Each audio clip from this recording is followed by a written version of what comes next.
Welcome back to Be Sold, the American Slave Trade from Virginia to New Orleans. I'm Priscilla Lawrence, the Executive Director of the Historic New Orleans Collection. This is a collaborative program of the Historic New Orleans Collection, the Library of Virginia, and the Midlo Center for New Orleans Studies at the University of New Orleans. I want to introduce the curator of our exhibition here at the collection, Purchased Lives, New Orleans and the Domestic Slave Trade, and also the coordinator of this project, Erin Greenwald. And I hope she'll come up and say if there she is. And so without further ado,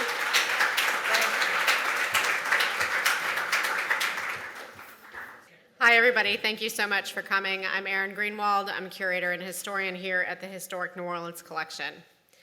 We began this journey a little more than 2 years ago when the folks at the Library of Virginia reached out to us and asked whether we might be interested in participating in a day-long symposium that brought together scholars from across the United States to talk about a subject that is long overdue for discussion, the domestic slave trade, and more specifically, New Orleans' role as the largest slave market in the antebellum South. This program is free and open to the public, with full audiences in Richmond and New Orleans, and to viewers across the United States via live stream, thanks to the generosity of the National Endowment for the Humanities. Here in New Orleans, we've received additional support from the Louisiana Supreme Court, which is providing overflow seating just across the street from our Williams Research Center, the National Park Service, which underwrote a fantastic performance at last night's opening reception by the Underground Railroad Freedom Singers, and Herman Grima House, site of this afternoon's closing reception. I hope all of you, whether you're in New Orleans, Richmond, or elsewhere in the country, will visit our companion exhibition, Purchased Lives, New Orleans and the Domestic Slave Trade, 1808 to 1865. The exhibit features more than 80 original artifacts from our holdings, as well as from the collections of the United States National Archives, Louisiana State Museum, Belmont Mansion in Nashville, Tennessee, Evergreen Plantation, the New Orleans Notarial Archives, Touro Infirmary Archives, and private collections. Purchased Lives will be on view at the Williams Research Center here at 410 Charter Street through July 18th. And now it is with great pleasure that I introduce our keynote speaker, Walter Johnson, for the New Orleans portion of the To Be Sold program. Walter Johnson is the Winthrop Professor of History and Professor of African and African American Studies at Harvard University. He's the author of Soul by Soul, Life Inside the Antebellum Slave Market, published in 1999, and River of Dark Dreams, Slavery and Empire in the Cotton Kingdom, published in 2013. He's received fellowships from the Center of the Humanities at Wesleyan University, the Center for Advanced Study in the Behavioral Sciences, the Radcliffe Institute, the American Council of Learned Societies, and the Guggenheim Foundation.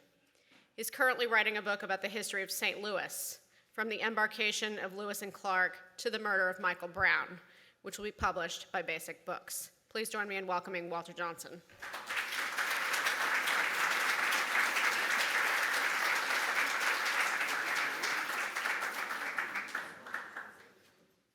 Well, thank you all for coming. Thank you to Priscilla Lawrence and to Erin Greenwald for organizing this event. Thank you to all the folks here in New Orleans and in Virginia who have made it happen. The process of remembering slavery in the United States has been a long one, and it's been an uneven one.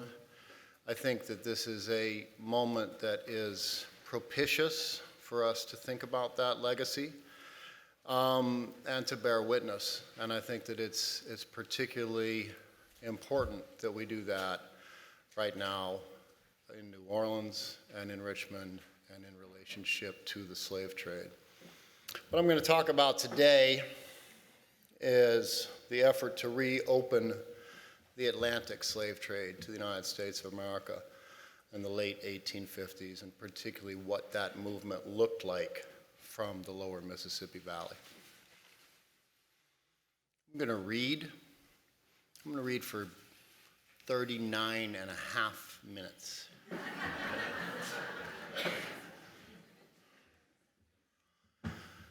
One of the things that struck visitors to the South was the fact that men there were always talking about slaves and cotton. One termed the two together the ever harped upon, never worn out subject of conversation. Talking about slaves and cotton, slave-holding white men made and remade connections to one another. They shared out and acquired practically useful knowledge, and they sorted themselves into hierarchies of insight and expertise. They tracked their own progress and the progress of their societies through time. As well as a vehicle of sociability, however, the cotton and slaves conversation was a way of imagining and tracking the social history of the South. This never-ending, ever-changing conversation, that is to say, was a way for white men to measure the progress of their political economy, their sense of economic time, of proper and improper development, of beckoning possibility and premonitory warning. All these were indexed through the comparison of the prices of cotton and slaves. The central proposition around which these ritualized reckonings of the state of the South were framed was that the price of slaves should be roughly 10,000 times the price per pound of cotton. But in the late 1850s, the prices of slaves seemed to cut loose from all other prices in a cycle of speculation that observers termed, quote, the Negro fever. Newspaper articles entitled High Prices for Negroes or Biggest Sale Yet codified the slaveholders' commonplace conversations into news and recirculated them as material to be incorporated in a still wider set of conversations about the slave market.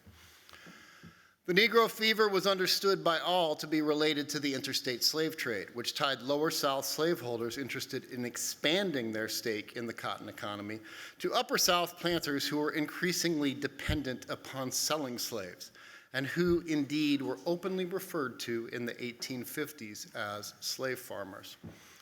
And while the price slaveholders were willing to pay for all sorts of slaves were rising in the 1850s, the prices they were willing to pay for women and children seemed particularly high to contemporary observers. Deep South slaveholders were hedging their bets about their future access to slaves by buying people whose youth and generative capacity might insulate them from any challenge to slavery. Under the pressure of the Negro fever, two of the central tensions in the antebellum social order began to surface as pressing problems. These were, first, the problem of the role of non-slave-holding whites in a slave-holding society, or put differently, the problem of whether the South was a society that was, at bottom, organized according to the privileges of race or those of class. And second, the problem of the domestication of the political economy of slavery. Or put differently, the problem of trying to draw a national boundary around a political economy in human beings and the staple crops they produced that was global in its underlying character. In the 1850s, many pro-slavery Southerners, especially those in the Mississippi Valley, came to believe that the problems they saw all around them could not be resolved within the existing confines of the social order. In the 1850s, they began to look for solutions outside the boundaries of the United States, first to Cuba and the idea of annexation, then to Nicaragua and the filibuster government established there by William Walker in 1856, and finally to Africa and the reopening of the Atlantic slave trade, about which I'm going to be speaking today. The idea of reopening this Atlantic slave trade was suggested as early as 1839 in the Louisiana Courier, and was, by the late 1850s, especially popular in South Carolina and in the Mississippi Valley. It was, for a time, one of the most important issues in Southern politics and dominated the Southern commercial conventions which met in Montgomery, Alabama in 1858 and Vicksburg, Mississippi in 1859. And which have often been treated as the institutional precursors of secession. In 1859, after the majority of those at the Vicksburg Convention judged any final decision on the slave trade to be, quote, inexpedient as long as the southern states remained in the Union, Louisiana's James D.B. DeBow, the editor of DeBow's Review, which served the reopeners as a sort of official organ throughout the 1850s, combined with many of the self-declared most respectable citizens of Mississippi, Arkansas, and Louisiana to form the African Labor Supply Association, an organization whose euphemistic title could scarcely conceal its malignant purpose. As the question took shape over the course of the 1850s, supporters of the trade took a variety of positions regarding the legality of the issue that they proposed, of the action that they proposed. Some hoped to work through the United States Congress to repeal the acts that had closed the African trade in 1808 and defined international slave trading after that date as a form of piracy punishable by death. Many others concluded that the laws outlawing the trade were themselves unconstitutional and proposed trying to get the Supreme Court to overturn them, not as far-fetched an idea as it sounds when the Supreme Court in question was the one that had just decided the Dred Scott case. Others proposed simply, quote, nullifying the unconstitutional laws by starting to import slaves, sell them in Southern markets, and relying on Southern judges and juries to refuse to countenance any charges of piracy. Finally, a fourth group proposed the idea of bringing Africans into the United States as, quote, apprentices, and using the fiction of the forms of consent, which defined the contract freedom of the wage labor economy of the North, to get Africans across the boundary of the United States. The complexity of the arguments about the legality of the trade reflected the complicated relationship of the idea to sectional politics. Many of those who supported the reopening of the trade did so as a part of a larger commitment to pro-slavery disunionism, and used the issue as a sort of a sectional wedge issue to push the politics of secession forward. But many others saw reopening the trade as an issue which was related to, but not subordinate to, the larger set of sectional questions. Quite a few, indeed, professed to believe that reopening the trade offered the best chance to put the South on a par with the North, more about that in a minute, and thus make it possible to keep the Union together. A rough division on these grounds might be made between the reopeners in South Carolina, where the idea of nullification was particularly popular, and indeed where several boatloads of Africans were openly landed in the 1850s, and judicial nullification became an active politics on the eve of the Civil War, and those in the Mississippi Valley, where the idea of apprenticeship emerged at the center of the debate. In August 1857, the New Orleans Daily Delta had urged Louisiana the legislature to import apprentices for Africa for up to terms of up to 20 years. These apprentices would be paid $3.50 per month, from which the costs of their transportation from Africa and living expenses would be deducted. And at the end of their term, they would be provided $500 to pay for their own return to Africa.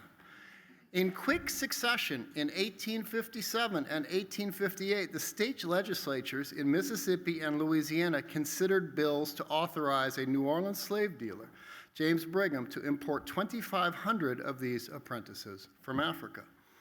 And in 1858, the Louisiana Apprenticeship Bill easily gained a majority in the lower house and was only defeated in the Senate when those opposed to the measure repeatedly undermined the necessary quorum by running out of the hall until they had time to organize enough votes to defeat the measure. To emphasize the internationalist dimension of pro-slavery politics in the 1850s is to call into question the spatial framing of the central story of almost all of our accounts of the sectional crisis of the 1850s. With the notable exceptions of W.E.B. Du Bois and Ronald Takaki, most of those who have written about the reopening movement have, understandably perhaps, tried to locate its history within the larger history of disunionism, the history of North and South. Some arguing that the movement was not integral to Southern politics because it did not galvanize supporters of slavery across the South in the same way that the election of Abraham Lincoln eventually did. Others arguing that a straight line of historical development can be drawn between the reopening movement and the subsequent politics of secession. They have, that is to say, retrofitted the wide array of arguments made by the reopeners to tell a single anachronistic story. They have made the reopening movement into the prehistory of the division between North and South.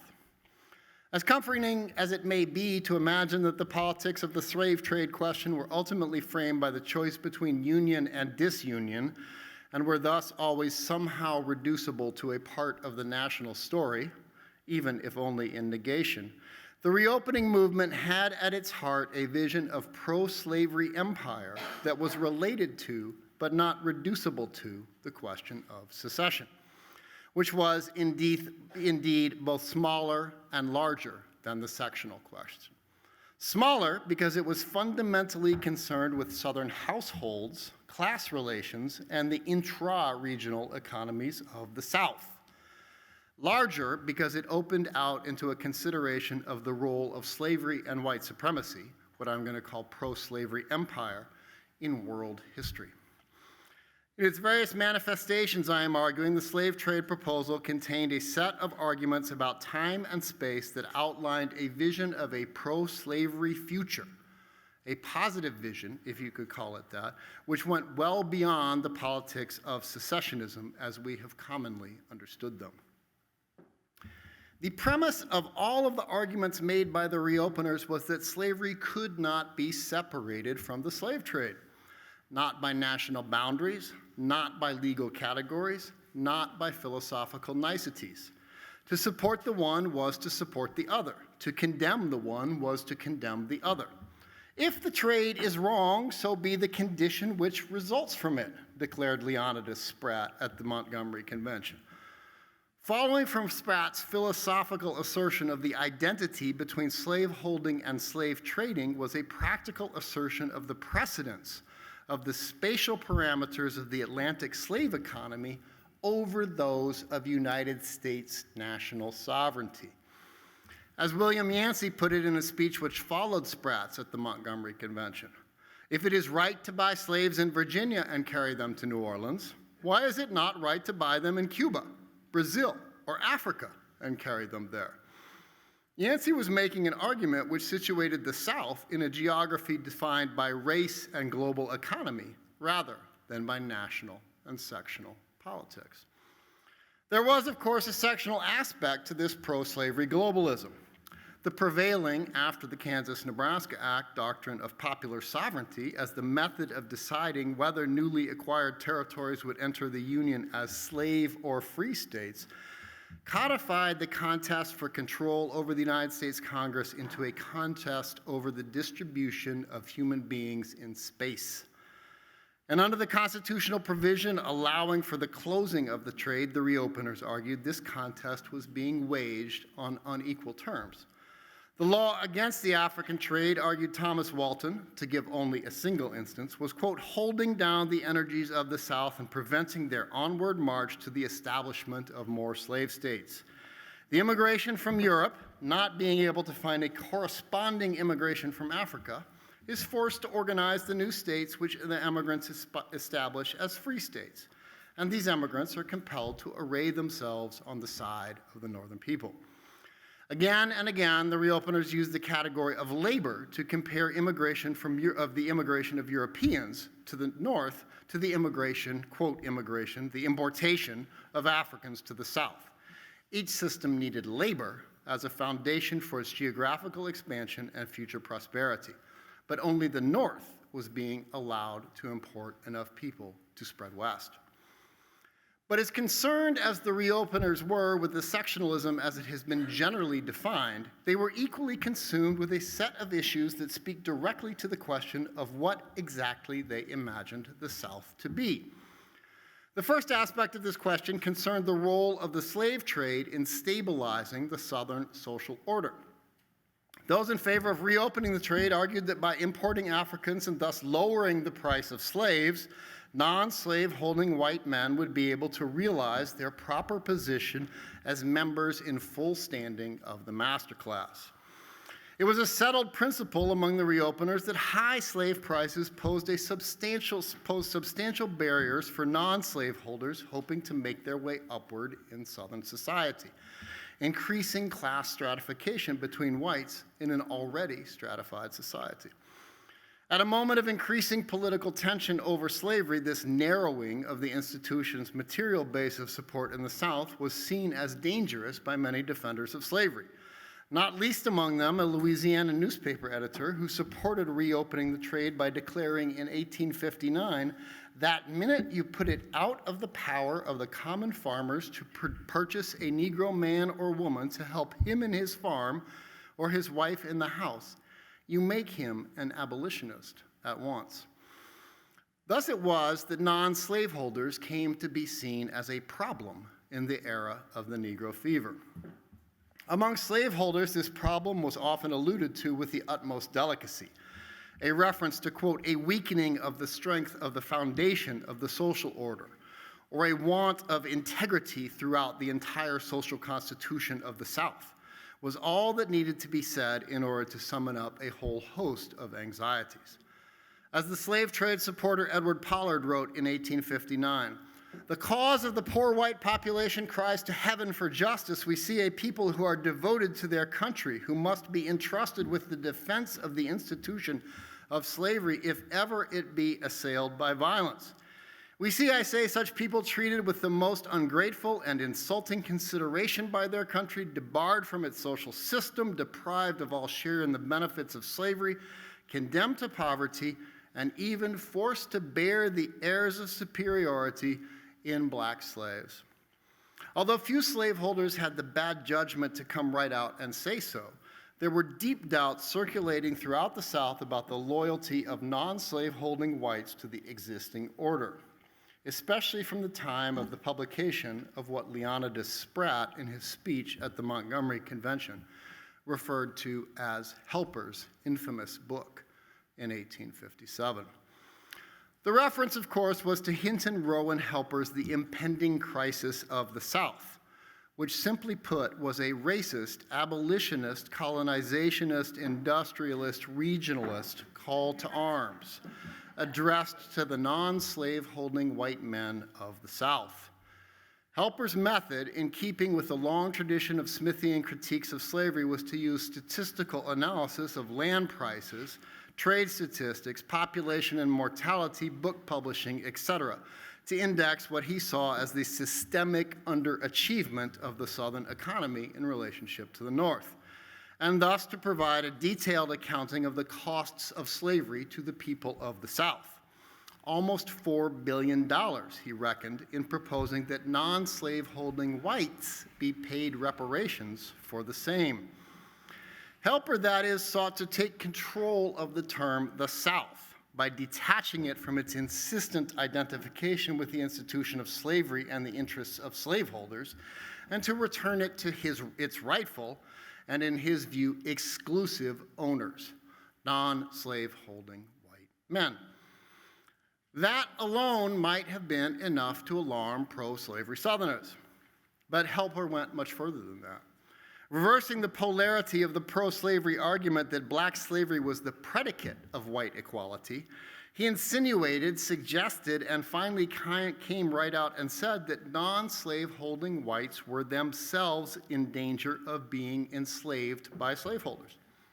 Again and again, he referred to non-slaveholders as being held in, quote, a second degree of slavery, deluded by a freedom that was in fact only nominal. He said that slaveholders' design was to, quote, enslave all working classes irrespective of color, and demanded of non-slaveholders, will you be freemen or will you be slaves? The South, Helper was arguing, could be a society defined by slaveholding or a society defined by white supremacy. It could be a society where rich whites held dominion over poor whites, even to the point of enslaving them, or a society in which the source of white inequality, i.e. black slaves, was forcibly excised from the social body. It could not be both. And then he started to talk to non-slaveholders about their wives and daughters, about white women working outdoors in the fields. That any respectable man, any man with a heart or soul in his composition, can look upon these poor, toiling white women without feeling indignant at the accursed system of slavery which has entailed upon them the miseries of poverty, ignorance, and degradation, we shall not do ourselves the violence to believe. In their behalf, chiefly, we have written and compiled this book. For Helper, the debasement of these white women to the conditions of slaves was a singularly disturbing image, which held the key to understanding the condition of the South as a whole. The problem of non-slaveholders in a slaveholder society, it turned out, unfolded into a set of other problems.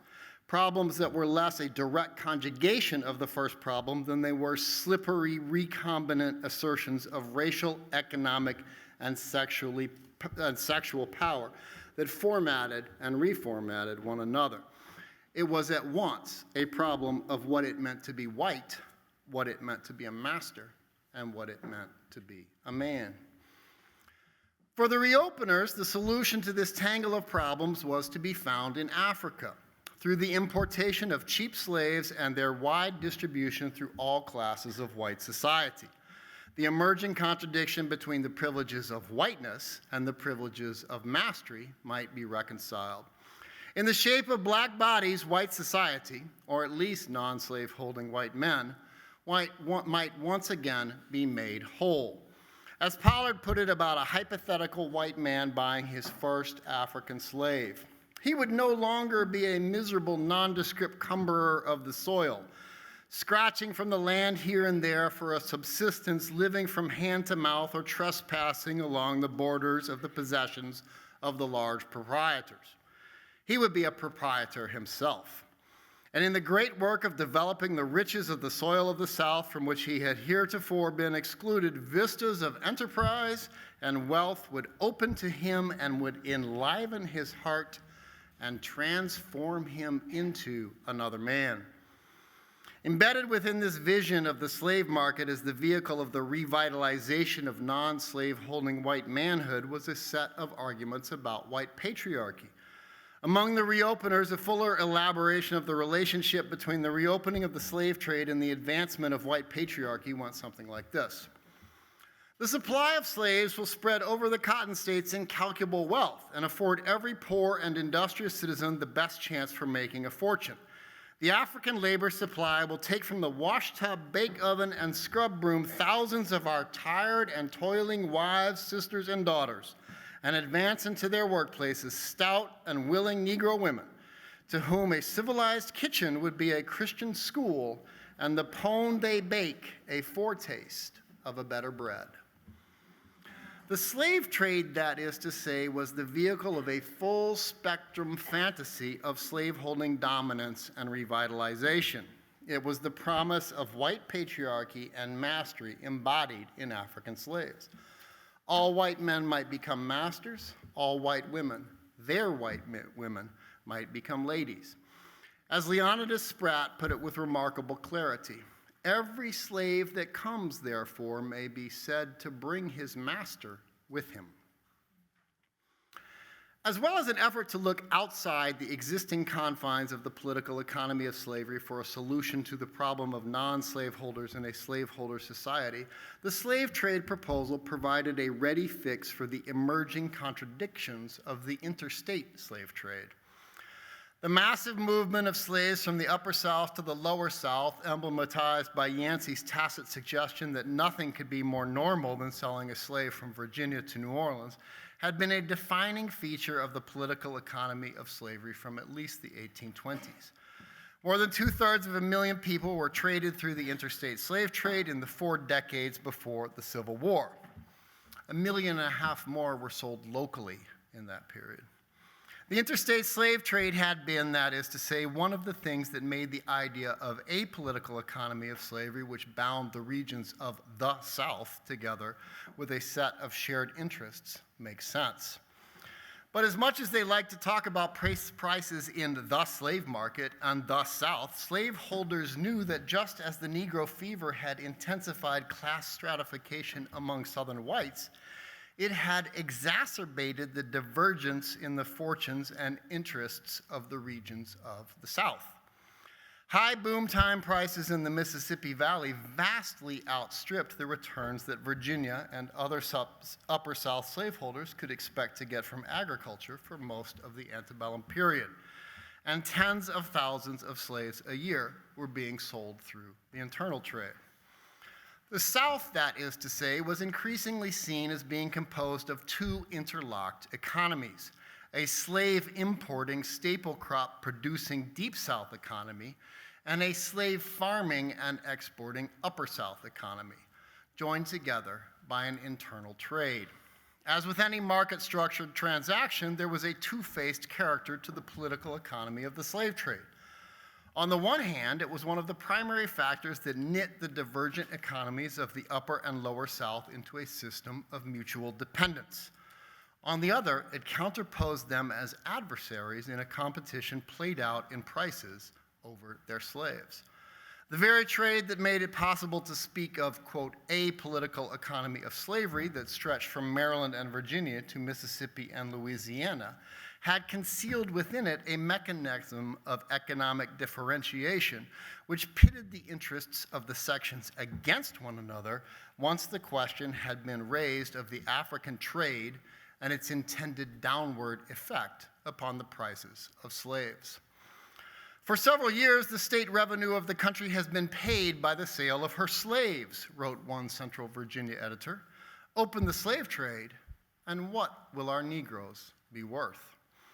From the perspective of the Deep South, the question of their comparative disadvantage in the slave market had embedded within it a still more troubling problem: the fear that their own seemingly insatiable dependence upon Upper South slaves would eventually, quote, drain the region of slaves and thus undercut its support for slavery. For Mississippi Valley slaveholders who supported the reopening of the trade and their co-religionists elsewhere in the Deep South, the solution to the problem of the slave trade was simple enough: import slaves from Africa. With slaves from Africa flowing into the valley, concerns about the declining slave population of Virginia would cease to be a limiting factor in slavery's expansion. Again, there was an element of the history of sectionalism to the fears of the slave drain, namely the fear that Virginia might be given over to, quote, free labor. But there was also a vision that was greatly in excess of the concerns about the number of slave-holding states represented in the halls of Congress. For Louisiana's Edward Delany, as for many of the reopeners, the reopening of the slave trade was the first step on the path to hemispheric domination.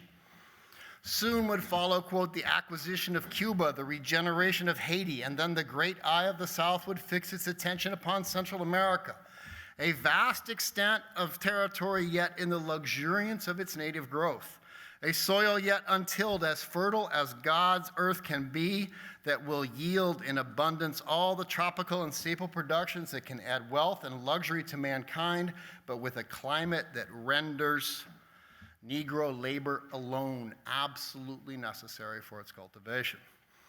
Reopening the slave trade would be the first cause in a chain of events that would transform territory into land, redeem time with improvement, and thus trace out the natural course over space and time of the history of slavery, or perhaps more accurately, history as slavery.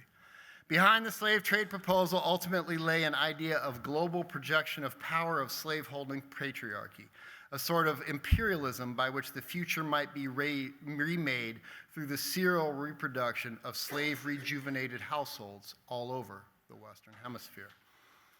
There is much to be said about this account of history, this pro-slavery version of time.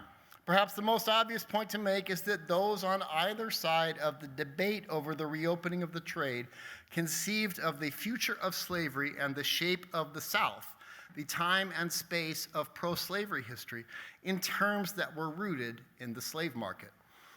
Opponents of reopening the trade, particularly in the Upper South, were quite open about their fear that the importation of African slaves would lower the value of their slaves, which depended largely upon the prices that buyers in the Lower South were willing to pay for them.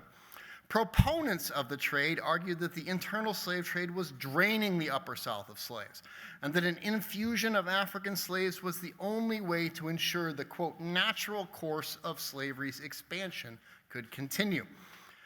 Whether it was the free traders' transatlantic trade they supported or the protectionists' interstate slave trade they defended, each side in the debate over reopening the African trade treated the slave market as the factory of slavery's future.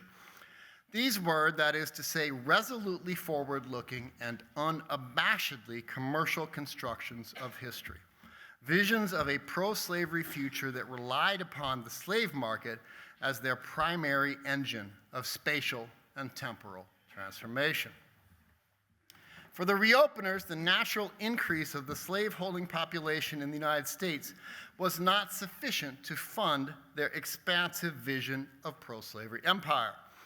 Leonidas Spratt, remember, referred to the condition of slavery as one that resulted from the slave trade rather than, say, birth. Slaves could not reproduce themselves fast enough to do all of the things that white people needed them to do. Clear and plant millions of uncultivated acres in the Deep South with cotton, underwrite with their labor and their low prices the spread of Southern social institutions, transform every non-slaveholding white man into a master and every white woman into a lady.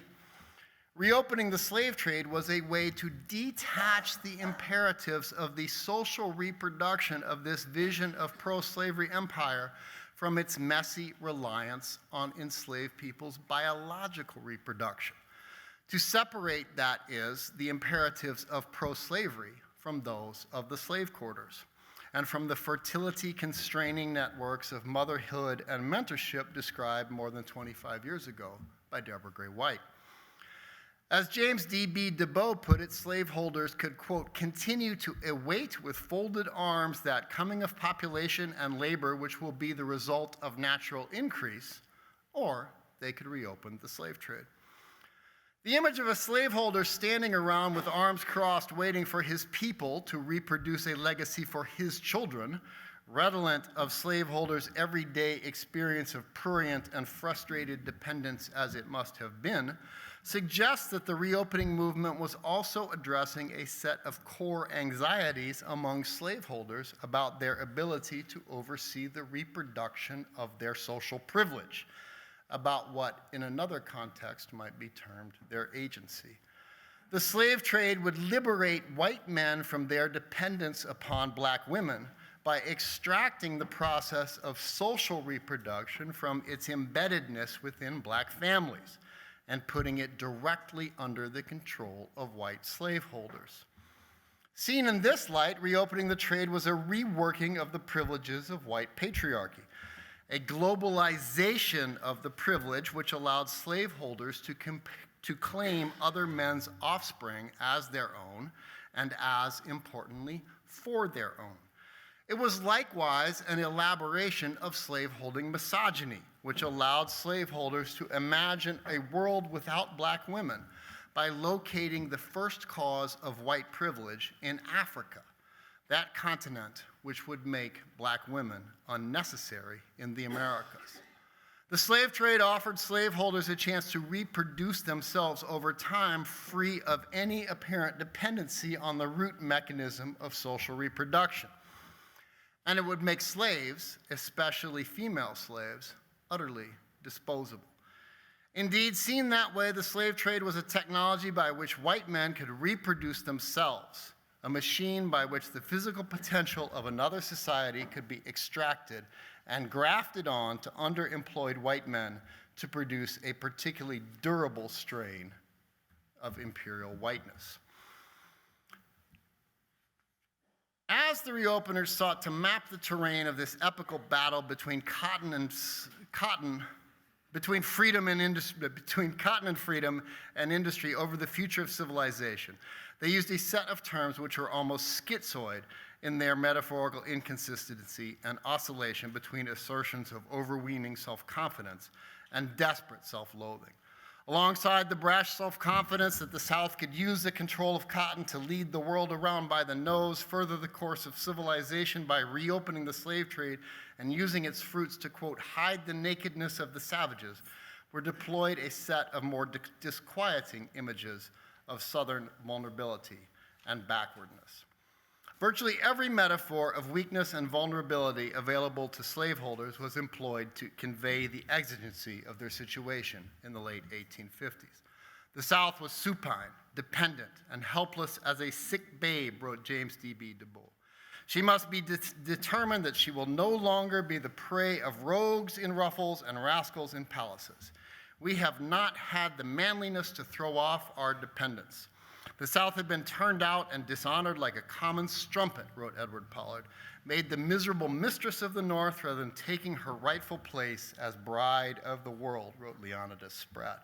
100,000 African slaves presumably being the dowry that he imagined for his Southern bride. The South, indeed, this lazy, dependent, lascivious, sold-out South, had become slavish. Slaveholders, wrote Du Bois, had been reduced to vassalage to the North. They were servants, hewers of wood and drawers of water. Or from Albion, writing in Du Bois' review, and brazenly, outrageously, comparing Southern slaveholders to the enslaved wet nurses whose own children were taken from their breast so that white children might feed. The South thus stands in the attitude of feeding from our own bosom a vast population of merchants, shop owners, capitalists, and others who, without the claims of her progeny, drink up the lifeblood of her trade. As the reopeners saw it, their cause was, in the words of Edward Pollard, to write a history of the future, to make manifest in the world their destiny whose course they had divined from the study of their past.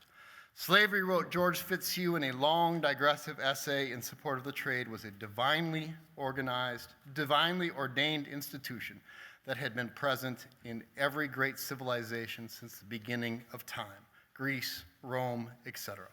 It was natural, normal, necessary, inevitable, and it required a slave trade. A trade, in Fitzhugh's words, which is as old and natural and irresistible as the tides of the ocean.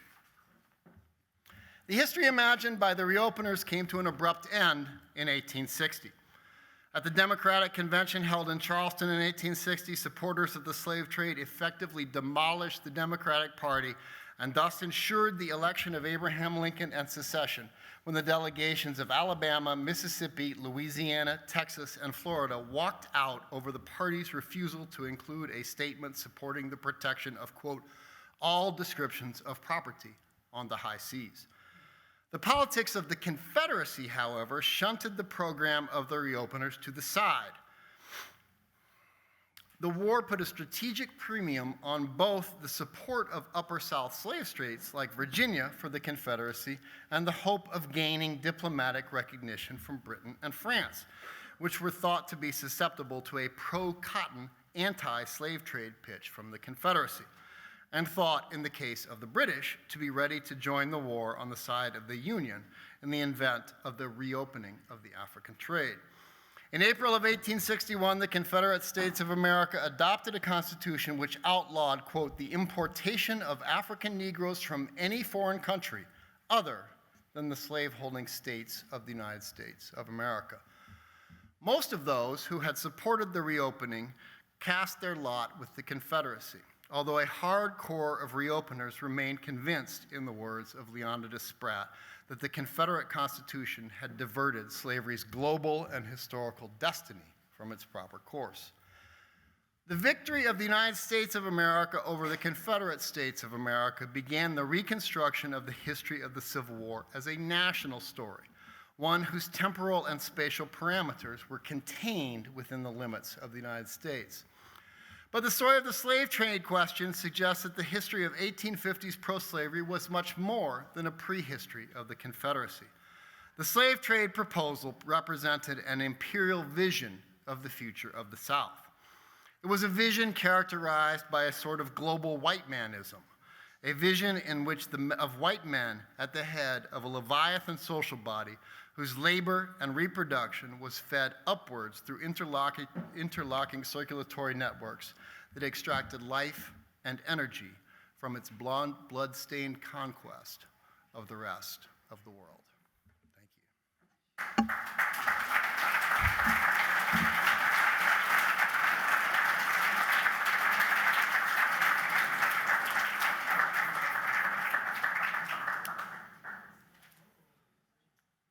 first question comes from online. Mr. Johnson, could you please discuss the political ascendance of individuals connected to the slave trade? And also, if possible, explore how their descendants may still hold power today. You mean white people? I mean, I think part of the point that we're trying to make is that thinking about the slave trade simply in terms of slave traders and their ascendants, which did exist, is a little bit too narrow a way to think about it, which is why I started off with that, that little joke. It seems to me that what we would want to think about is the relationship of the slave trade to the institution of slavery itself, which was intimate, right?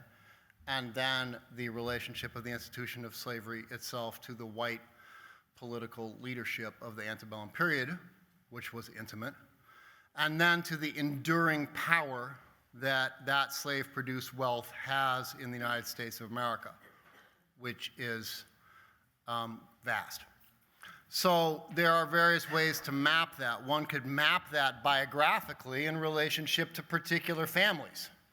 And it is absolutely the case that many of the families, the white family whose names occur in the slaveholding rolls of Alabama, Mississippi, Louisiana, Virginia, Maryland, are the same families who wield outsized economic and political power in those places and in our country today.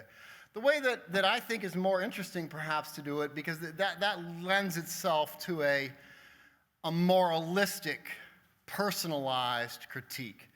I think that a more interesting way to think about the endurance of the power of slavery in our society is to think about wealth, not to think so much about specific biographical human beings, but to think about the duration of wealth in our country, to think about this city, this state, this country as having been produced out of the expropriated labor of Africans and African Americans. And then to trace that, one could trace that through the material fabric of things, through the material fabric of cleared fields and buildings, or one could trace that through various corporations that existed during the time of slavery and still exist, and to try to map the debt that the United States of America owes to enslaved people in that way. That's the way that I think I'm most committed to trying to think about that. Thank you for such a fantastic talk. That was just a virtuoso performance. Thank you. I'm curious, just how extensive was that the reopening sentiment, since it seemed to have been defeated, I guess, as you're saying there, on the eve of the Civil War. So can you give us some idea of the dimensions of that sentiment? Yeah, that's a great question. When it used to be asked in the era of the war against Iraq, I had a very ready answer, which is that three or four powerful people pursuing a delusional idea can have a great effect on world history. So that's still my basic response to that. But I think that the real point that you're making is that it's important to think about, well, why were people against this? There's a couple reasons that people are against it. One is that there are some people who maintain, ideologically speaking, and we may or may not agree with this, a hard and fast distinction between slaveholding and slave trading. And that they believe that bringing slaves, not perhaps so much the interstate slave trade that we've been talking about, but they believe that bringing slaves from Africa is actually immoral. And that keeping slaves in the United States is just fantastic. So there are people who believe that, and that's a portion of it. Now there are, I think, more people who are afraid that slaves from Africa are going to unsettle the society, that there's a potential that the importation of people from Africa will cause a revolution. And in fact, there's a fantastic novel by Martin Delany called Blake, which is seen as one of the first Pan-Africanist novels, where Delany makes just that argument. He imagines a world in which a slave ship coming from Africa provides the spark for a slave revolt that stretches from Haiti and Cuba to Maryland. Those are the basic reasons. Well, and then there's non-slaveholding white people. Senator Albert Gallatin Brown in Mississippi represents them particularly strongly, who think that, well, anything that they try to do to make it easier for us ends up benefiting the wealthy, always benefits the wealthy only anyway, right? And so all this is going to do is make it easier for slaveholders to buy up all the slaves, and it's going to be more to the advantage of Mississippi slaveholders than to non-slaveholding white people. Now, as to the basic question about how important is this, I think it's very important. It is, as I said, it is a primary focus of conversation at these these commercial conventions that have traditionally been treated as the institutional precursors of secession. There are very, very prominent pro-slavery intellectuals, George Fitzhugh, Edmund Ruffin, Edward Pollard. These are people who we have always seen as the most prominent among the pro-slavery intellectuals who support this. It does, however, fall apart on the basis of the intersectional politics of the South. We're going to take a question from Richmond now. Hi, Walter. Hey, it's Phil Troutman. How are you? I'm wondering, did the reopeners look to other models of slavery societies like Brazil or like the West Indies had been, which, because of high death rates involved in the work regimes, did rely on constant imports to make those systems work? Did they point to those as positive examples? I think that the apprenticeship system is the notion of apprenticeship as an alibi seems to me to be directly derived from the experience of West Indian emancipation. So that's one example. I think that there's a complicated relationship of the idea of importing slaves from Africa to the question of the model of slavery, particularly in Cuba. Because the idea in the Mississippi Valley of slavery in Cuba is that Cuban slaveholders are particularly cruel and that Cuban slaves are particularly badly treated and that somehow people in the Mississippi Valley are going to do better. And that's one of the reasons that, providentially speaking, it's not that bad for them to steal people from Africa and take them across the ocean in stinking ships, because eventually they are going to bring them the gospel of Jesus Christ. And so there's not a direct reliance upon the example of Cuba. What there is, however, is a hemispheric consciousness. As time started to run short and I started to stutter and excise paragraphs, one of the things that I excised was a set of paragraphs which really outline the pro-slavery vision of how it is that having more slaves in Louisiana is going to aid in a hemispheric projection of southern U.S. slaveholding, and I think that's the most powerful sort of hemispheric idea that they have is that now we can take slavery in a new way to Nicaragua, and we can regenerate Haiti, as I talked about, and we can join the Mississippi and the Amazon, the two great slaveholding regions of the hemisphere, into a single pro-slavery complex. That's their vision. And what's important to me about that is, I think, how unapologetic it is. I mean, that I think that one of the things that I'm trying to communicate is that that the character of the pro-slavery imperialist white supremacist character of this regime is unapologetic. That they really, truly believe that they are on the front edge, the leading edge of history. good afternoon. I was wondering, when you segued from a biographical analysis to a wealth analysis, if you have any comment on the reparation issue. I have a lot to say about the reparation issue, to be honest with you. I think that it is fair to begin with the idea that the United States of America owes a debt to the history of slavery. I mean, I think that's unarguable. The question of what form the payment of that debt should take is, to me, a very, very interesting and unresolved one. There have been, over time, all kinds of fascinating proposals, beginning with the immediate moment of emancipation. There's a letter from a formerly enslaved man called Jordan Anderson. It's fairly famous. Many of you have probably read it, to his master, where he itemizes the money that he thinks his master owes him. So that's a kind of a very personalized biographical model. Those proposals continue up to the present day.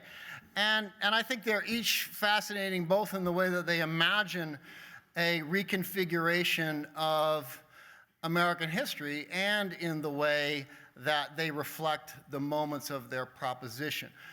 The other thing that I think is super interesting about reparations thought is that reparations thought, I think, very, very productively refuses to allow slavery to be made into the prehistory of freedom in the United States. It very, very insistently refuses to divide United States history at 1865.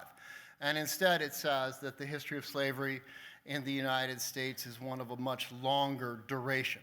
I think that is a fascinating and important and powerful idea. Now, as to how one might imagine reparations right now, I think that, I can think of various sorts of local proposals. So, for instance, a lot of the activists in Ferguson and St. Louis County are proposing reparations for these bogus traffic tickets and the time that they've spent in jail being unable to pay. That seems to me to be a really, really powerful and interesting proposal. And so those are the sorts of things that I find exciting, are both the way that thinking about reparations represents a heterodox account of history, and then also the way that it becomes a vehicle for all kinds of grassroots thinking about and proposals about redress and the notions of social justice and equality. We're going to take a question now from Edward Baptist, who's joining us hopefully from his recovery bed. And it reads, Dear Walter, I always get asked this question, so now let me put you on the spot. I'm having the flu. Thinking counterfactually, what would have been the fate of Southern slavery had the Cotton South not seceded in 1860 to 1861? What would have been the fate of slavery at the Cotton South? I don't know. It's interesting. I mean, there's a proposal called the Crittenden Compromise that's broached on the eve of the Civil War. It's broached to Lincoln, and the idea is why not just take the Missouri Compromise line, extend it out to the Pacific, and sort of revitalize the Missouri Compromise, and just say this is what we're going to have. We're going to have, this is going to be the North, this is going to be the South. You folks can have New Mexico, we're going to take Oregon.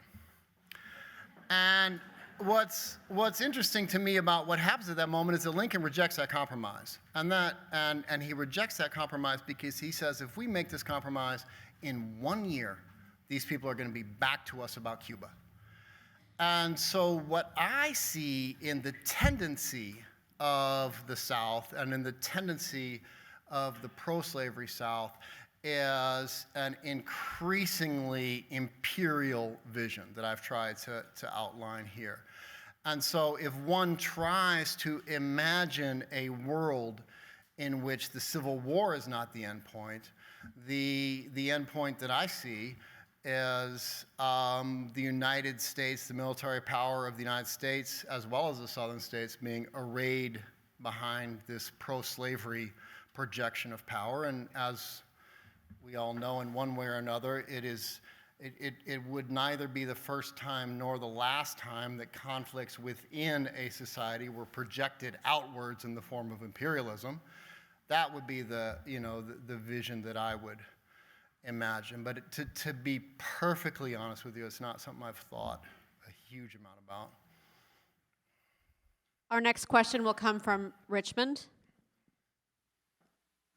Hi, Walter. This is Charles Dew in Richmond. I had both a thought and a comment on the reparations issue. The thought on the reopening of the slave trade relates to the fact that the Deep South and the Upper South, as you pointed out, had distinct different views on this. And I was intrigued when I studied the secession commissioners coming out of the Lower South to places like Virginia and North Carolina.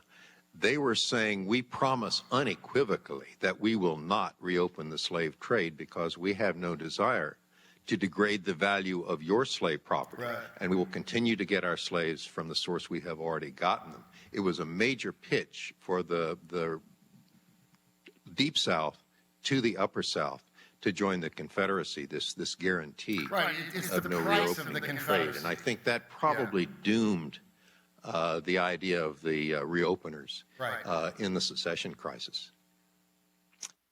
Yeah, I think my other thought was on reparations. I've thought about this a lot, and I loved your phrase that we have a debt that has not yet been repaid. My thinking would be that we should make sure that every child in this country, African American, Caucasian, Asian American, gets a first-rate education. If we could commit the sources to educational opportunity and equality, I think that would certainly go a long way, at least in my view, towards settling this debt issue. Yeah, I think that's terrific. The one reason that I sort of foreclose prescription in that, well, there's a couple reasons. One is in deference to different kinds of grassroots activists. And the other reason is I wonder ultimately with the formulation, I mean, I'm a little bit wary of a question where we imagine that this is a debt that can never be paid. And so there's a question of not wanting to imagine the full payment as a real possibility, because it can't be. Right? While at the same time wanting to invoke the gravity of that debt hanging over the society. Thank you for taking my question. I will not give a speech prior to asking my question and just get straight to it. The role of U.S. presidents during this time, there was at least over a dozen, from the closing of the transatlantic slave trade to the beginning of the Civil War. What was the role? Was there any U.S. president that was for it, that was against it?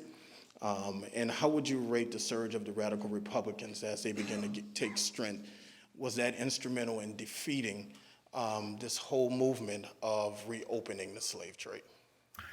I think as Professor Dew just pointed out, I think that the quote, defeat of the movement for reopening the slave trade is a tactical compromise on the part of the Deep South to make alliances with the Upper South and create the Confederate States of America. So I don't know that I think that is the genesis of the end of the proposal, rather than and to some degree the fear of the proponents of the reopening that they'll alienate the British. I think that's also a very large factor in this. So I think that it's that rather than any sort of worry about the role that this might have in some kind of conflict with folks who are opposed to slavery. The person who I find the most interesting as a president to think about this is actually James Buchanan. And that's because Buchanan has a demonstrated sympathy for pro-slavery internationalism, particularly in relationship to the proposal to annex Cuba. And one of the things that we learn as we go forward in our sectional narrative is that James Buchanan is a Northerner who's a Democrat, and so those things kind of cancel one another out, and that's the reason that he's a president. Well, he's a very, very particular kind of Democrat, which is to say that he's a Democrat who's been involved in a secret effort to make it legal for the United States to forcibly annex Cuba, which is something that pro-slavery folks in the lower Mississippi Valley love. And so I think that Buchanan is the person who's probably the closest to this set of politics. Andrew Jackson is, you could get me going on Andrew Jackson, and we'd never be able to leave. But I have an emailed question from Richmond. Did the reopeners look to Brazilian or West Indian slavery as a model, since those systems relied on constant imports and high death rates? Yeah, again, I think that they don't want to explicitly invoke the notion of high death rates as a reason to reopen the slave trade, but they quite clearly know that it's going on.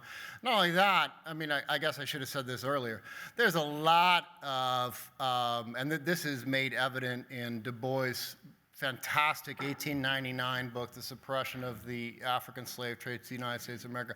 There is a lot of Louisiana capital involved in the ongoing African slave trade after 1808, the so-called illegal slave trade from the west coast of Africa to Cuba. There is a lot of New York capital involved in that.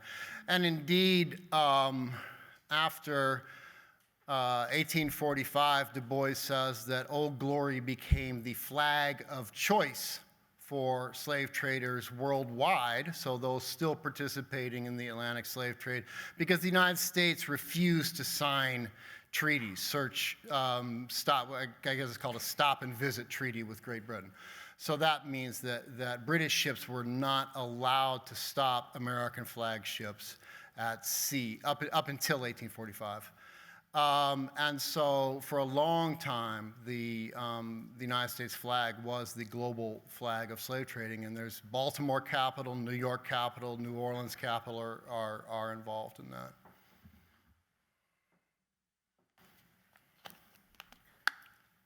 Dr. Johnson, thank you for your presentation. So often we think of the slave trade and of slaveholding in terms of black and white, but in New Orleans, given the very large and economically stable population of free people of color with the sort of three-tiered system that we had prior to the war, how does that impact or cloud our discussion of slaveholding, especially here in the Queen City of the South? Thank you. I don't know that it clouds my discussion of slaveholding. I'm pretty much opposed to it, no matter how. So, I guess the way that I would want to reflect on that actually is to say that I don't think, I think that a lot has been made of free people of color who own slaves. And I think that is important because it helps us to think about the politics of slaveholding and the politics of white supremacy as not necessarily identical to one another, which is something that I try to do in this talk. I think it is extremely important then to think about skin privilege and class privilege and patriarchal privilege as things that can have any number of manifestations. So it's not impossible for me to imagine white supremacy being performed through the actual actions of African American people.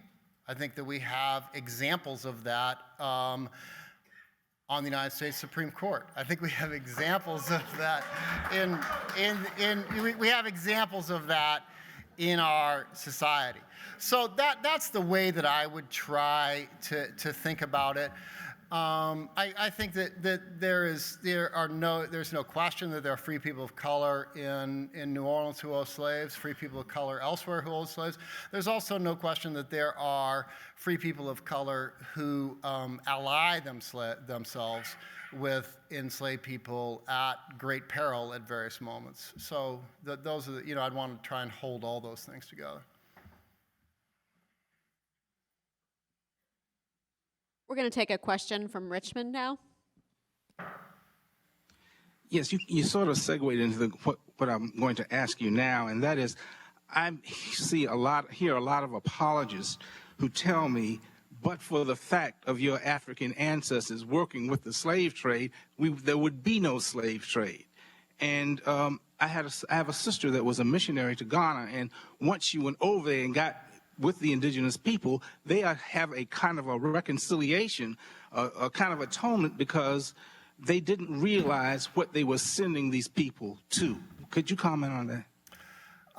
Yes. I mean, okay, so first of all, I have I think probably an alternate version of that conversation when I say to large classrooms of predominantly white undergraduates that Africans were involved in the slave trade. They're sort of like, oh, fantastic, it's not our fault. Well, I don't think that's the case. Okay, I think there's a fallacy there of origins and agency and responsibility that I think it is extremely important to argue against. That said, societies on the west coast of Africa are hierarchical, class-divided, patriarchal societies in many instances. And I think that what we need to think about is the role of social hierarchy, violence, misogyny, different kinds of xenophobia in history generally. And one of the places that one might think about that is on the west coast of Africa. If one is having a conversation in the United States of America, and I think it's very important that you talk about conversations in Western Africa when you're talking about that. If one's having a conversation in the United States of America about this, seems to me like probably we should start with white privilege and white supremacy rather than the politics of the west coast of Africa. But that is I think it is an important question as we reckon with these things globally.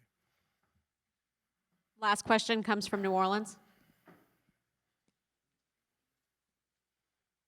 Thank you for your talk and also for your comments. One of the things that I think is really interesting about your work and about this talk is sort of the way that you really attend to the psychic structures that underlie this, and in particular, the way that you talk about the like very, very strong urge and desire for mastery, which takes shape in the context of a desire for empire, and also in the context of a desire for like literally just sheer power over another person, in front of you, next to you. So I'm wondering if you could, I think that there's that begets or just sort of persists in lots of other ways in the United States, this same desire and urge for mastery. But I'm wondering if you could talk a little bit about how you would see that taking shape in the North at the same time, and also in the South after the Civil War. It seems like lynching is one very strong example of that, but I'd love to hear what you have to say. Yeah, I think that I think that I would not necessarily, partly just because I'm a historian, I would not necessarily want to start to answer that question with a universalized account of some kind of psychic will to dominate. But what I would say is that the culture of the United States in the 19th century, and I think one could probably argue the culture of the United States in many ways down to the present day, is a white supremacist culture. And that's not simply the culture of the slaveholding states or the Deep South. And so one of the things that's very complicated, for instance, and I think somebody said something about this in Virginia this morning, one of the things that's very complicated, it was Maury talking about the conventions of artistic representation of African Americans in the 19th century.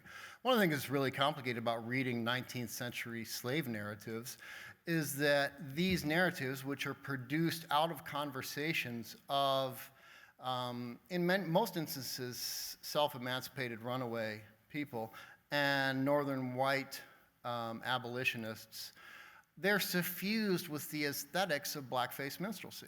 And so they're very, very complicated documents to read. And I think that, that's one example that's right at the heart of anti-slavery. Obviously, the politics over what's called free soil republicanism, i.e. the notion that we need to have the West for white people who are free laborers and that we need to keep African Americans and particularly slaves out, there is a white supremacist aspect to that anti-slavery politics. And so I think that it is, very important to me, just as we, this morning, I think very productively, the folks in Virginia, were very, very attentive to trying to talk about the way that the interstate slave trade, while the actual movement of people may have been from Virginia to Louisiana, the movement of money was from New Orleans to New York to London and Liverpool. And I think another way to think about that is that the history of white supremacy is an American history rather than simply a Southern history. And indeed, it is a global history. And this, I think, is, for me, the person who makes this point the most enduringly and the most insistently is W.E.B. Du Bois, particularly in Black Reconstruction, but really throughout all of his writing, where he tries to use the history of African Americans in the United States South as a way to think out and reimagine the history of the globe. And that's I think, what is perhaps we can imagine as the meta purpose of an event like this, is to try to come to terms with the history of a place like New Orleans, not simply so that in New Orleans people can now say, well, now we've come to terms with this, but so that we can kind of create tools and connections then to reimagine larger histories, the history of the South certainly,